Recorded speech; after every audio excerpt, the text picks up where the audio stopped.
discussion, where we explore the ideas, strategies, stories, and inspiration that really matter. This podcast is produced by Ish Estayo, the creator of this program. That's right. Now, let's dive in. So, ever feel like you're just drowning in tasks? Oh, definitely. You know, your inbox is exploding, deadlines are just piling up. Yeah, and you just want it all to stop for a minute. Just wish for a break. Exactly. We all know that feeling. Yep. But today we're going to unpack something really interesting. Okay. It's from Ish and Coco's book, The Unseen Privilege of Complaining. Ah, yes. Good stuff in there. We're focusing on their 12th principle. It says, it is still a privilege to complain about burdens because there are those who would give anything to have a purpose. That's a powerful one. It really shifts things, doesn't it? It does. So our mission for this deep dive is really to kind of look differently at feeling overwhelmed. Right, to find the hidden meaning, the significance in having those responsibilities. Yeah, finding that purpose underneath it all. We're aiming for those, aha moments for you listening. Quick insights, but deep ones. And what's really fascinating, what Ish and Coco point out, is this subtle truth about complaining. That feeling burdened, yeah, it's not fun, not at all, but it actually means you're engaged. You have a role. You're needed. Contributing something. Exactly. Now think about the opposite, that feeling of not being needed. Irrelevance. Oof, yeah. That contrast, that's really the key here. Absolutely. And the book uses some great stories to illustrate this. Let's talk about Rafael. Okay, Rafael. He was, always swamped, juggling everything at work, always The stressed. classic overwhelmed professional. Right. And he'd often joke about wanting a day with absolutely nothing to do, just peace and quiet. Careful what you wish for, maybe? Yeah.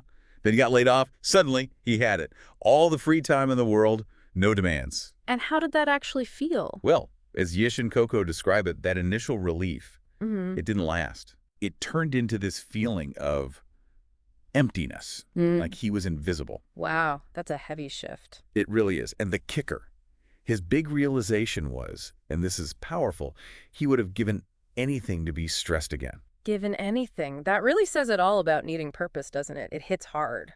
It really does. It underlines how, fundamental that feeling of having a reason, a purpose is for us. Yeah, and it's not just anecdotal. There's actual research on this. The psychological impact of, say, unemployment. Right. Studies show a clear link between having a sense of purpose and your overall well-being. So Rafael's experience, it reflects a deep human need. It makes you totally rethink what a good day even means, doesn't it? Completely. Now, contrast Rafael with Anna's story, also from the book.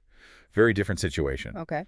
Anna works incredibly hard, like round the clock, just to provide for her kids. Okay, immense pressure there. Huge pressure. But Yish and Coco point out you'd never hear her complain about being too busy. Why is that, do they say? Because for Anna, the alternative, it isn't relaxation. It's terrifying. That's the word they use. It's terrifying. Wow.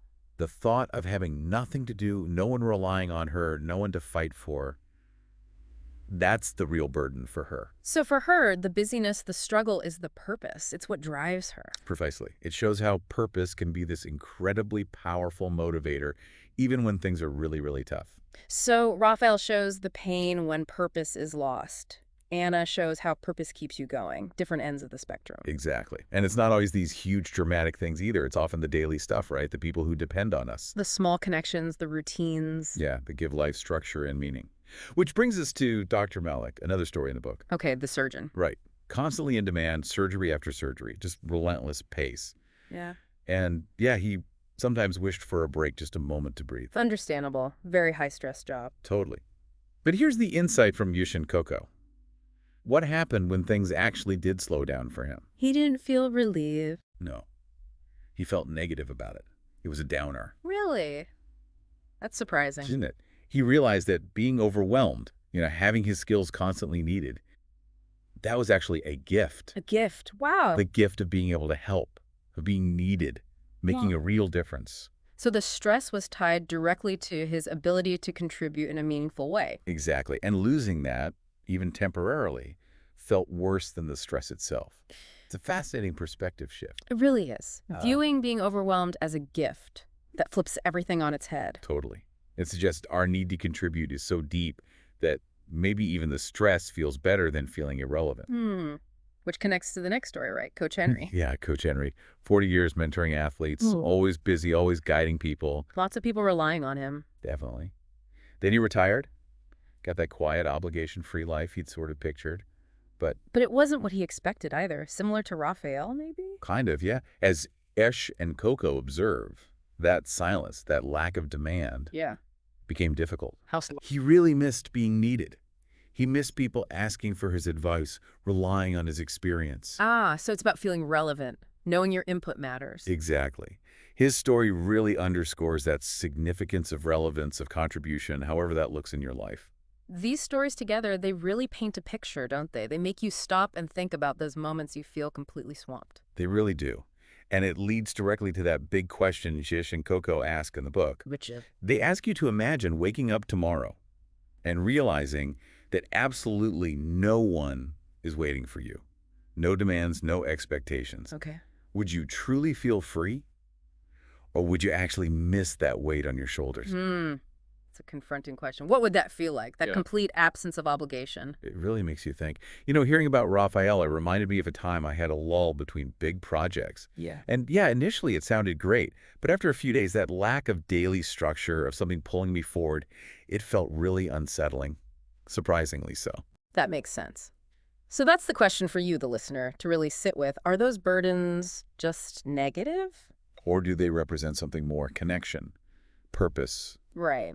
And Yush and Coco don't just leave us with the problem. They offer practical ways to reframe things. They do. When you feel that, I have so much to do, feeling creeping in. Which happens to all of us. Absolutely. Yeah. They suggest consciously shifting your internal language. Instead of, I have too much to do, try thinking. What's the reframe? Try thinking, I have the privilege of being needed. Okay. Privilege. Or, I have the chance to make a difference today. Or even just, I have something to contribute. It's a subtle shift in wording, but the feeling behind it is quite different. It really can be. It changes the focus from the weight to the meaning. And that ties back to the core message from Yush and Coco, right? That having burdens, even being able to complain about them, that itself is a privilege. It's a sign. A sign of what? A sign that you have a purpose, that you're relevant, you matter in the world around you. That's a powerful takeaway. It is. And as the book points out, the only thing maybe harder than being overwhelmed is feeling like you're irrelevant, like you don't matter at all. Exactly. Now, it's crucial to say this isn't about, glorifying burnout or ignoring real struggles. Good point. Very important distinction. There's a big difference between a life that's demanding but purposeful and one that's just harmful and unsustainable. Right. It's about finding the purpose within the burden, not just toughing everything out no matter the cost. Precisely. Identifying that underlying value. So as you go about your day, you listening, and those feelings pop up, feeling pulled in a million directions, feeling the weight. Maybe just take a second. Reflect on what those responsibilities actually represent. The connections they signify, the purpose hidden inside. Yeah. And ask yourself, honestly, what would it feel like if they were just gone, suddenly lifted completely? It's a valuable exercise. And I think what's great about Yush and Coco's approach here is that it's not just abstract philosophy. Right. It's practical. It gives you a real tool, a way to reframe your actual daily experience, shifting focus from just the stress to the value. The contribution, connection. Exactly. Recognizing the intrinsic worth in what you do and who you are to others. A really useful perspective shift. Well, that brings us towards the end. It does. Lots to think about there. Definitely. So thanks for listening. Grab Ish Estayo's latest book on Amazon. Need business consulting, writing a book and publishing, or AI. Yush has your back. Contact Ish Estayo or leave a comment. Until next time, keep diving deep.